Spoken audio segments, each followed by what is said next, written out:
రేపు పల్నాడు జిల్లాలో సీఎం చంద్రబాబు పర్యటించనున్నారు. ఇళ్ల మందలో పెన్షన్ల పంపిణీలో సీఎం పాల్గొనున్నారు. ఉదయం 11:35 లబ్ధిదారులతో చంద్రబాబు ముఖాముఖి కానున్నారు.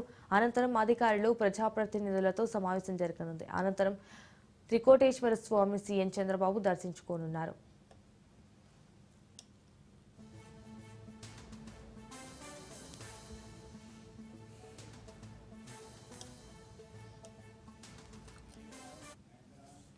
రేపు పల్నాడు జిల్లాలో సీఎం చంద్రబాబు పర్యటించనున్నారు. ఇళ్ల మందలో పెన్షన్ల పంపిణీలో సీఎం పాల్గొనున్నారు. ఉదయం 11:35 లబ్ధిదారులతో చంద్రబాబు ముఖాముఖి కానున్నారు. అనంతరం అధికారులు, ప్రజాప్రతినిధులతో సమావేశం జరగనుంది. అనంతరం త్రికోటేశ్వర స్వామిని సీఎం చంద్రబాబు దర్శించుకోనున్నారు.